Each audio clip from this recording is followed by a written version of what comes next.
तो चलिए अब चलते हैं हमारी दिशा में।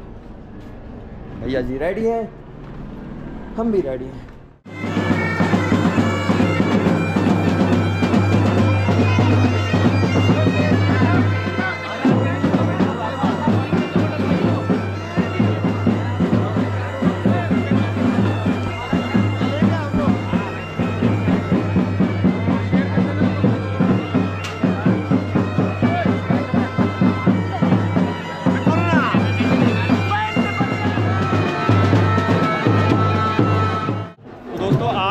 यात्रा का चौथा दिन और आज डोली निकल रही है गौरीकुंड से। आज की डोली का विश्राम सीधे सीधे होगा केदारनाथ धाम में। इस समय सुबह के लगभग 8:30 बज रहे हैं और आज भक्तों की भीड़ कुछ ज़्यादा ही आ गई है।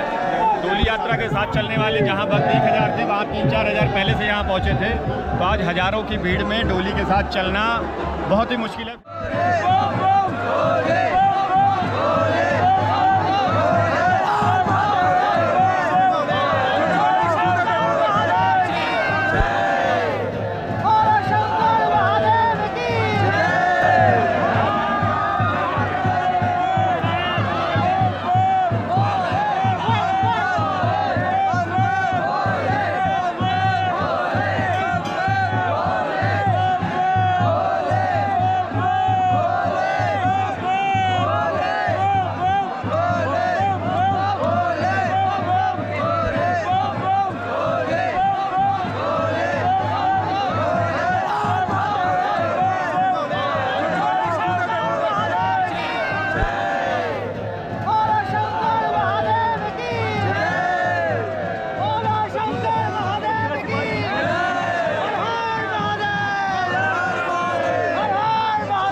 दोस्तों, गौरीकुंड से जब हमारी यात्रा केदारनाथ धाम के लिए होती है तो कुछ इस तरह की तंग गली से शुरू होती है हमारी यात्रा। और इस गली से जब लगभग आप 100 से 150 फीट आगे जाते हैं तो पहली बार आपको ये एकदम खुला और खुशनुमा माहौल दिखता है। एक तरफ बाईं तरफ आपके ये मकान होते हैं और दाहिनी तरफ ये खुला मैदान और ये बड़े बड़े पहाड़, साथ ही साथ बहती हुई मंदाकिनी नदी। तो दोस्तों, अगर आप केदारनाथ धाम की यात्रा खच्चरों के माध्यम से करना चाहते हैं तो गौरीकुंड का ये वो स्थान है जहाँ से आपको खच्चर मिल जाते हैं। यहाँ से आपको खच्चर की बुकिंग पर पे करने होते हैं 2300 रुपये। वहीं अगर आप सोनप्रयाग से इसकी बुकिंग करते हैं तो आपको पे करने होते हैं 2500 रुपये। वापसी के लिए आपको गौरीकुंड तक का किराया देना होता है 1500 रुपये और सोनप्रयाग तक के लिए 1700 रुपये। पर आपसे हार्डली रिक्वेस्ट है कि अगर आप चलने फिरने में सक्षम हैं और आपको कोई बहुत बड़ी दिक्कत नहीं है तो आपको ये यात्रा पैदल ही करनी चाहिए। जय हिंद दोस्तों, लगभग 600 से 700 मीटर हम ऊपर आ चुके हैं गौरीकुंड से और अभी यहाँ से लगभग 15.5 से 16 किलोमीटर की दूरी बाकी है केदारनाथ धाम की। ये मुख्य द्वार है जो आपको गौरीकुंड से केदारनाथ के लिए मिलता है और यहीं से आप समझिए कि आप गौरीकुंड से दूर और केदारनाथ के पास आते जा रहे हैं। और डोली हमसे लगभग 15 मिनट पहले निकली थी। डोली के लोग यहीं के हैं इसलिए उनकी रफ्तार भी थोड़ी अलग होती है, तो वो हमसे आगे निकल चुके हैं। हम कोशिश करेंगे उनसे थोड़ा सा और तेज़ चलने की ताकि हम डोली को पा सकें। आज डोली के साथ चौथा दिन है चलते हुए और आज पहली बार ऐसा हो रहा है कि हम डोली से इतना दूर हैं। तो हम बढ़ के चलते हैं और देखते हैं कि डोली के साथ हम जुड़ लें।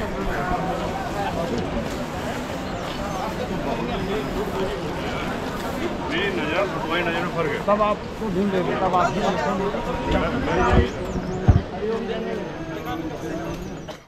इन घोड़े खच्चरों के बीच से होते हुए हम लगभग 1 किलोमीटर आ चुके हैं और यहाँ मौसम तो अभी थोड़ा ठंडा ठंडा देखने में लग रहा है पर हम अंदर से एकदम भीग गए हैं। पर हाँ, चलते हुए एक पानी का शोर जो आपके कानों में जाता है तो कहीं ना कहीं आपकी गर्मी थोड़ी सी कम होती, थोड़ी सी आपको ठंडक का आभास होता है। मैं नितेश जी से कहूँगा आपको वो मेरे नीचे दिखाएं। ये माँ मंदाकिनी नदी है जो ऊपर हिमालय की घाटी से बहते हुए नीचे की तरफ जा रही है और लगभग पूरी यात्रा के दौरान माँ मंदाकिनी हमारे साथ रहेंगी।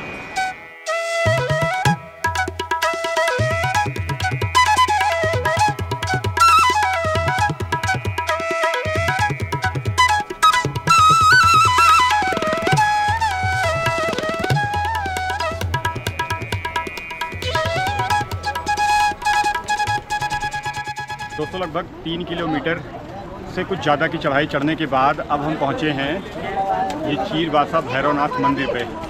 ये केदारनाथ यात्रा के दौरान पड़ने वाला एक बहुत ही महत्वपूर्ण लैंडमार्क है। यहाँ पे कुछ दुकानें भी हैं, लोग चाहें तो यहाँ पर कुछ नाश्ता पानी कर सकते हैं, कुछ विश्राम कर सकते हैं। और यहाँ है भैरवनाथ का मंदिर। यहाँ दर्शन करने के बाद लोग थोड़ा सा रेस्ट लेके फिर आगे बढ़ते हैं। चलिए मैं आगे चलता हूँ।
दौरान बीच में कहीं आपको कुछ छोटे मोटे शॉर्टकट्स भी मिलते हैं, पर ये रास्ते उन सामान्य रास्तों की अपेक्षा थोड़ा टफ होते हैं और काफ़ी जोखिम भरे होते हैं।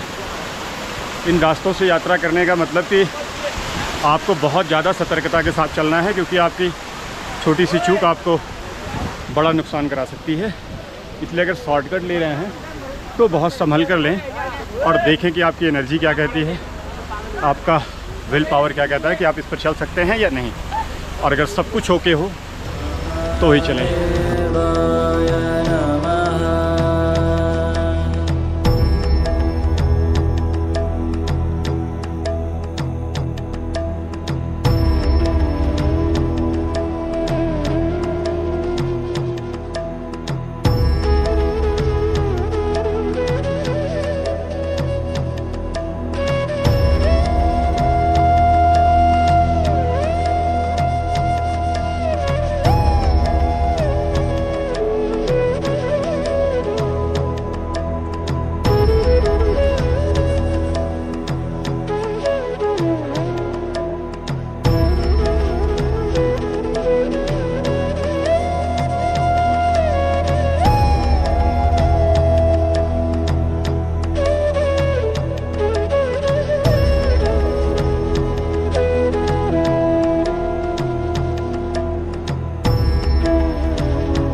तो दोस्तों, किन्हीं कारणों से अगर आप केदारनाथ धाम की यात्रा पैदल नहीं कर पाते हैं और आपको हेलीकॉप्टर की बुकिंग मिल नहीं रही है, वहीं खच्चर से यात्रा करने में आपको समस्या होती है, तो आपको निराश होने की कोई ज़रूरत नहीं है, क्योंकि यहाँ पर आपको यात्रा करने के लिए दो और वैकल्पिक माध्यम मिलते हैं। एक है पिट्ठू और दूसरा है पालकी।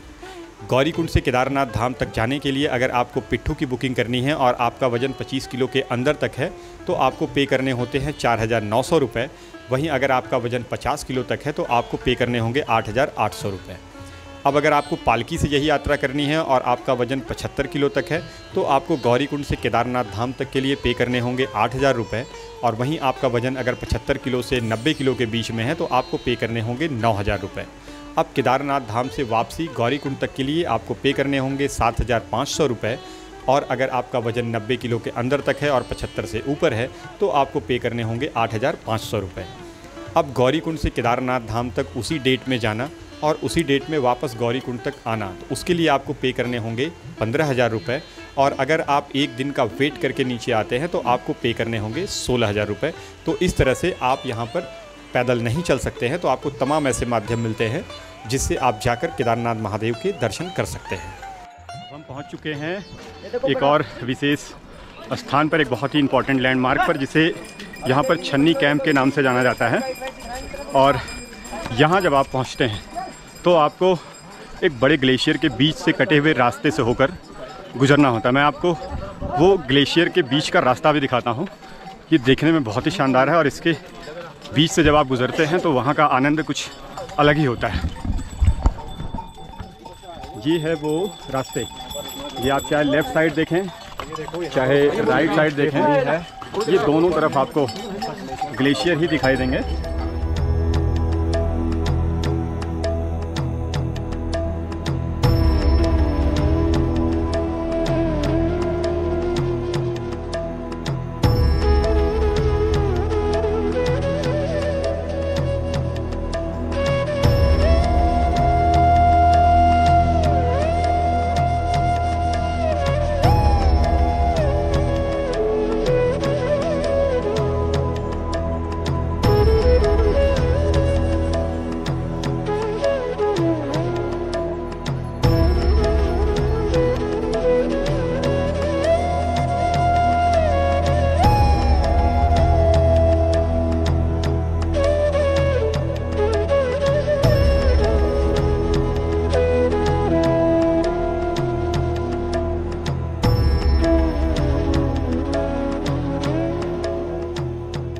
तो दोस्तों, जिस बात का हम सबको डर था कि कहीं इस ट्रैक पर बारिश ना हो जाए, अगर बारिश हुई तो हम सब फंस जाएंगे, क्योंकि इस ट्रैक की एक सबसे बड़ी कमी मुझे समझ में आती है कि ये शेड, ये एकमात्र शेड था। और ये भाई जैसे ही बारिश हुई तुरंत इन्होंने अपना ये बारिश से बचने का कवच धारण कर लिया और साथ में ये भाई भी, और ये पूरा शेड भर चुका है।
हूँ केदारनाथ धाम के लगभग करीब, यहाँ से लगभग 2.25 किलोमीटर और शेष बचता है केदारनाथ धाम। और इस समय दिन के 5:15 के करीब बज रहे हैं। पहाड़ी की ऊंचाई काफ़ी ज़्यादा हो चुकी है और यहाँ का धुंध भरा मौसम, इसे घोड़ा स्टैंड भी कहते हैं। ये आप दूर तक देखेंगे पूरा ये मैदान बना हुआ है और यहाँ पे घोड़ों का स्टॉपेज है। जो लोग घोड़ों से यहाँ तक आए थे, खच्चरों से यहाँ तक आए थे, वो अब यहाँ से पैदल हो जाएंगे और सारे लोगों को अब आगे पैदल ही जाना है। तो यहाँ तक की चढ़ाई काफ़ी ख़तरनाक थी।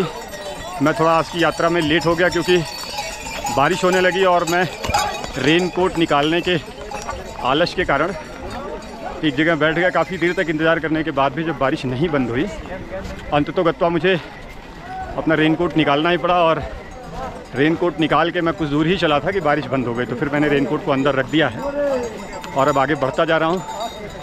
यहाँ का मौसम काफ़ी ठंडा, काफ़ी खुशनुमा, और यहाँ पहुँचने के बाद एक अलग से खुशी की अनुभूति भी होती है। इसलिए भी कि इतना शानदार मौसम देखने को मिल रहा है, या खुशी इस बात की कि अब दूरी बहुत कम रह गई है चलने के लिए, या शायद खुशी इस बात की कि चंद किलोमीटर की शेष दूरी पूर्ण करने के बाद हम पहुँच जाएंगे महादेव के समीप। तो चलिए आगे चलता हूँ और आगे का जैसा कुछ अनुभव होता है आपके साथ साझा करता हूँ।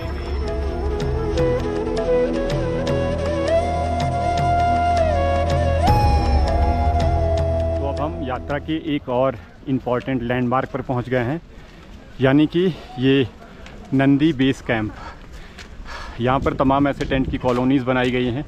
इस टेंट कॉलोनी को वासुकी टेंट कॉलोनी बोलते हैं और यहाँ पर रेट लिस्ट बाकायदे पहले से पब्लिश की जा चुकी हैं। यहाँ मई से जून तक में आपको 600 रुपये पर हेड देना होगा विद GST। जुलाई से अगस्त तक आपको 448 रुपये विद GST, और आपको सितंबर से नवंबर तक 560 रुपये विद GST दिए जाएंगे। और इस तरह से सरकार द्वारा निर्धारित ये कुछ कॉलोनीज़ बनाई गई हैं ये नंदी बेस कैंप पर। तो इस बार की यात्रा थोड़ा और सुविधाजनक आपके लिए हो सकती है कि आप यहाँ पर आते हैं तो कोई ऐसा मुँहमांगा और मनचाहा रेट आपसे कोई नहीं ले सकता है। इन टेंट्स में पर हेड के हिसाब से रेट सरकार द्वारा तय तक कर दिए गए हैं और ऐसे तमाम टेंट्स यहाँ पर लगाए गए हैं, तमाम कॉलोनीज़ के नाम पे बना के लगाए गए। कहीं लॉर्ड शिवा के नाम से बनाया गया है तो कहीं किसी नाम से। तो आपने अभी वहाँ देखा कि वासुकी टेंट कॉलोनी ऐसे ही बने हुए हैं। तो यहाँ पर अगर आप आते हैं तो आप ये नंदी बेस कैंप पर टेंट ले सकते हैं और यहाँ पर विश्राम कर सकते हैं। अर्ली मॉर्निंग उठकर आप फ्रेश वगैरह होकर सीधे जा सकते हैं केदारनाथ धाम और वहाँ पर जितने भक्त होंगे और आपका जैसा क्रम होगा उस हिसाब से आप लाइन लगाकर आगे महादेव के दर्शन कर सकते हैं।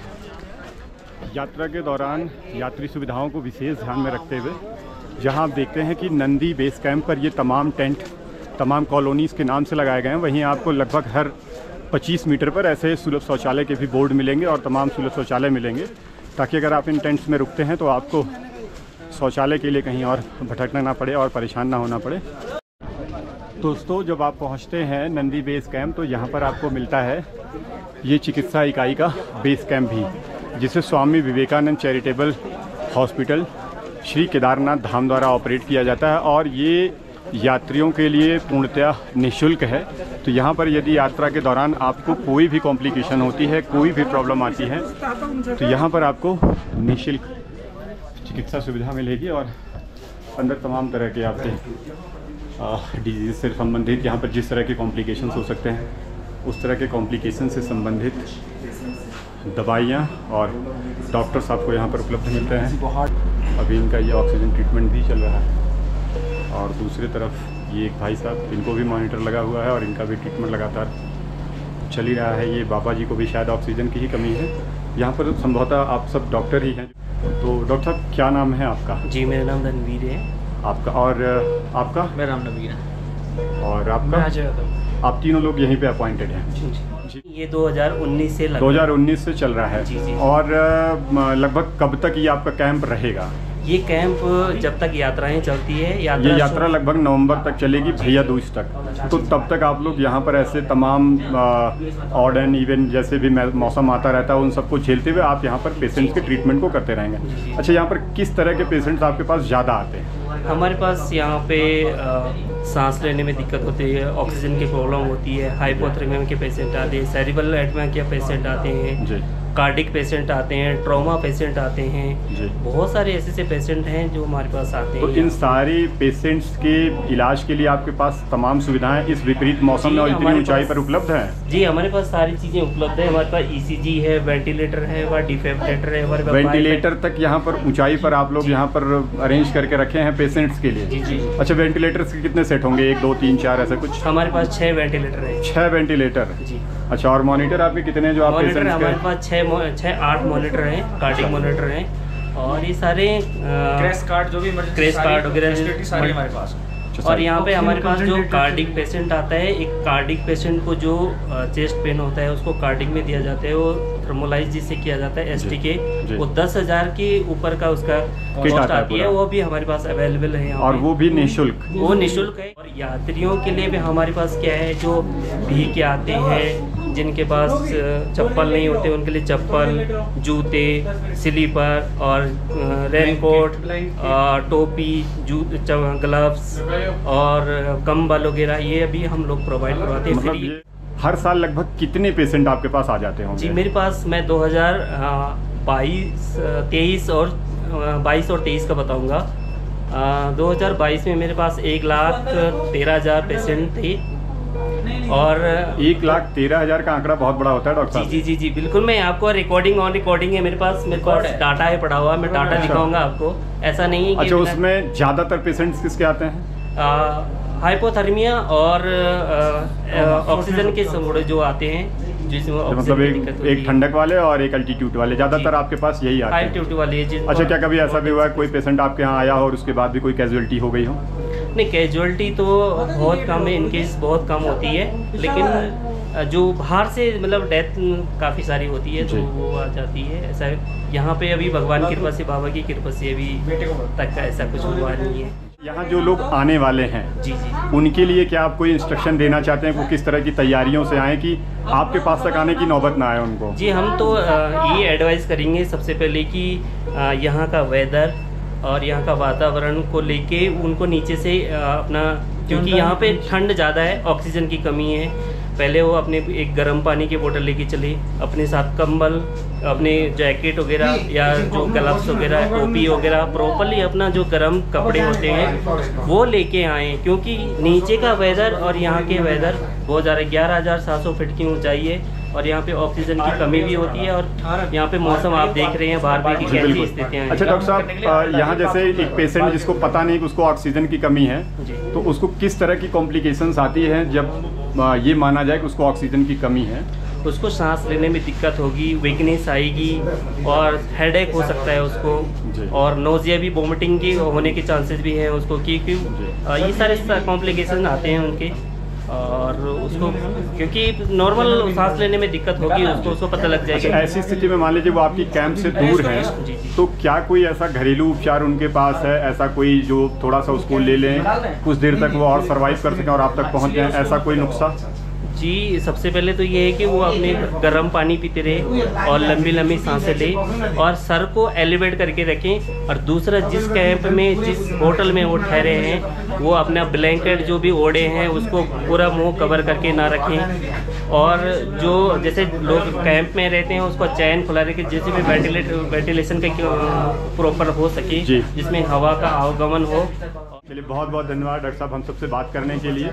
और मैं समझता हूं कि इस वीडियो को देखने के बाद जो भी लोग केदारनाथ यात्रा में आएंगे वो निश्चित रूप से उन तमाम इंस्ट्रक्शन का पालन करेंगे। डॉक्टर साहब के बताए नियमों को भी वो लोग ध्यान में रख के यहाँ पर आएंगे ताकि उनके साथ कोई कॉम्प्लिकेशन ना हो। और अगर कोई कॉम्प्लिकेशन होती है तो डॉक्टर साहब हैं और स्वामी विवेकानंद चैरिटेबल हॉस्पिटल की पूरी टीम है।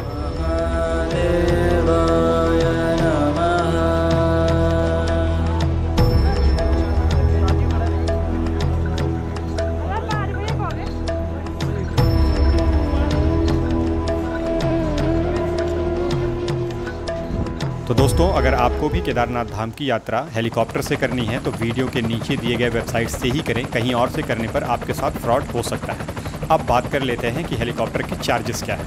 अगर आप केदारनाथ धाम की यात्रा गुप्त काशी से शुरू करते हैं तो आपको एक साइड का किराया पड़ने वाला है 3,570 रुपये, और अगर आप दोनों तरफ का बुक करते हैं तो 7,750 रुपये आपके लगते हैं। वहीं अगर आप फाटा से ये यात्रा करते हैं तो आपको देना पड़ेगा 2,930 रुपये और दोनों साइड का आपका किराया लगेगा 5,840 रुपये। वहीं अगर आप इस यात्रा को सीतापुर से शुरू करते हैं तो आपको चार्जेस देने पड़ेंगे 2,499 रुपये, और अगर आपको वापस भी आना है तो आपको देना होगा 4,998 रुपये। जय केदारनाथ दोस्तों, मैं इस समय पहुंच चुका हूं केदारनाथ धाम में और मेरे बिल्कुल सामने है केदारनाथ महाराज का वो मंदिर। तो मैं अब चलता हूं मंदिर के करीब और आपको करीब से मंदिर के पहले दर्शन करवाता हूं, और कल कपाट जब खुलेंगे तो तब भी हम आपको दर्शन कराने की कोशिश करेंगे। लेकिन अभी हम मंदिर के समीप पहुंचेंगे और ये देखेंगे कि जिस मंदिर के दर्शन करने के लिए, जिस बाबा के दर्शन करने के लिए हम लगभग 70 किलोमीटर की पैदल यात्रा करके ओखी मठ से आए हैं, 4 दिन का वक्त लगा कर आए हैं, वो मंदिर कितना मनमोहक है, कितना आनंददायक है और हमारे रूह को कितना सुकून देता है, और बाबा की कितनी पॉजिटिव एनर्जी हम तक आती है, और जो एनर्जी हम तक आएगी निश्चित रूप से देखने के बाद आप तक भी जाएगी।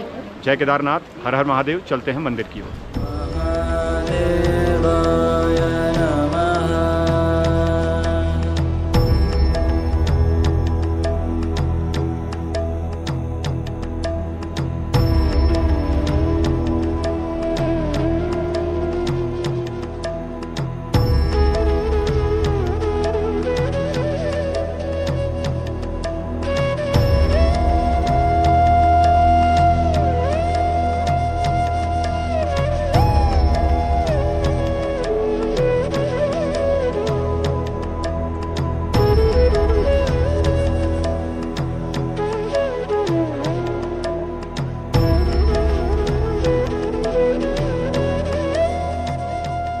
4 दिनों की लंबी यात्रा को पूरा कर पंच केदार की चलवी ग्रह डोली अब पहुंच चुकी है केदारनाथ धाम के बिल्कुल सामने। यहां पहुंचने के उपरांत एक बार इस डोली को संपूर्ण मंदिर की एक परिक्रमा करवाई जाएगी और उसके बाद इसे मंदिर के बाहर एक निश्चित स्थान पर स्थापित कर दिया जाएगा और अगले दिन कपाट खुलने के साथ पंच केदार की इस मूर्ति को भी मंदिर में दर्शनों के लिए स्थापित कर दिया जाएगा। और ये मूर्ति अब अगले 6 महीने तक यहीं पर स्थापित रहेगी। जब मंदिर के कपाट बंद होने वाले होंगे फिर एक बार इस मूर्ति को चल विग्रह डोली में स्थापित करके नीचे ऊखी मठ में ले जाकर स्थापित कर दिया जाएगा और केदारनाथ महादेव की 6 महीने की पूजा फिर से ऊखी मठ में इसी पंच केदार की मूर्ति के साथ होगी। हर हर महादेव, जय केदारनाथ। 65 से 70 किलोमीटर का ट्रैक करने के बाद 6 तारीख से चले थे, 6, 7, 8 और आज है 9। फाइनली हम यहाँ पहुँचे हैं लगभग 2 घंटे पहले। यहाँ डोली भी पहुँच चुकी है जो कि पीछे विराजमान है। कल सुबह जब बाबा के कपाट खुलेंगे तो पूरे विधि विधान से उस डोली के साथ एक बार फिर से पंच केदार की मूर्ति अंदर ले आकर स्थापित की जाएगी। पहले ही जो कहते हैं कि भारत में कुल 12 ज्योतिर्लिंग है, उन 12 ज्योतिर्लिंगों में एक ज्योतिर्लिंग बाबा केदारेश्वर महादेव का है जो कि 5वें नंबर पर मान्यता है उसकी। वहाँ इनकी पूजा फिर शुरू हो जाएगी और पूरे देश के कोने कोने से या यूँ कहूँ कि विदेशों से भी लोग चलकर आए हैं बाबा के दर्शन करने के लिए। तो अब तो जैसे तैसे ये रात भर बीत जाए, क्योंकि हम सबसे अब इंतज़ार नहीं हो रहा है, क्योंकि ये मेरा पहला चक्र है। मैं इससे पहले 2 बार प्रयास कर चुका हूं कि मैं केदारनाथ जी के दर्शन के लिए आऊं। जहां मैं 3 तारीख को 4 तारीख को भयंकर दर्द से पीड़ित था, वहां एकाएक परिस्थितियां ऐसी बदली कि मैं 4 तारीख को लगभग सुबह मोटरसाइकिल से निकल कर पहुँच गया दिल्ली और फिर 5 तारीख को मैं वहाँ से बाई बस आ गया यहाँ पर और फिर उसके बाद ओखी मठ तक पहुँचा और ओखी मठ के बाद फिर यहाँ तक मैं आया। तो ये सारे जो घटनाक्रम है, इससे पूर्व के 2 सालों का घटनाक्रम मैं जो आपको बताया वो भी मेरे पास एकदम नाटकीय ढंग से हुए थे। एकाएक वहाँ पर काउंटर क्लोज हो जाना या एकाएक ऐसी इमरजेंसी आ जाना कि ना आ पाऊँ। और इस बार तमाम इमरजेंसी के बावजूद भी बाबा ने ऐसे ऐसे रास्ते निकाले, ऐसे ऐसी व्यवस्थाएं की कि मैं यहाँ तक पहुँच पाया। तो मैं ये मानता हूँ कि ये बाबा का चमत्कार है और जब बुलावा जिसका आएगा तभी उसको वहाँ पहुँचना है। मेरे लिए बाबा का ये बुलावा था कि मैं यहाँ पर पहुँच पाया इतनी विपरीत परिस्थितियों में, ऐसे विपरीत मौसम में और ऐसे बिगड़े स्वास्थ्य पर। तो मैं अपने जितने बड़े भाई हैं, चाहे अपूर्व भैया हों, चाहे अखंड भैया हों और चाहे उपाध्याय डॉक्टर साहब हों, चाहे डॉक्टर महिपाल सिंह जी हों, चाहे डॉक्टर सुष्मिता भाटी जी हों, चाहे डॉक्टर दीक्षा श्रीवास्तव जी हों, मैं इन सारे लोगों को दिल से धन्यवाद कहना चाहता हूं कि इन सब की टीम ने मिलकर जो मेरे साथ काम किया, इसलिए मैं आज बाबा केदारेश्वर के इस धाम में पहुंच पाया हूं। और कल मैं दर्शन करूंगा तो मुझे अपने लिए कुछ नहीं चाहिए, मेरे इन तमाम सहयोगियों ने जो मेरे लिए सहयोग किया है और मुझे यहाँ तक पहुँचाया है, मेरे मित्र नितेश जी, पवन जी, प्रदीप जी, ये सारे लोगों को बाबा मेरी इस बार की जो दर्शन का फल है इन सारे लोगों में डिस्ट्रीब्यूट कर दें, क्योंकि अगर ये ना होते तो मैं यहाँ ना होता।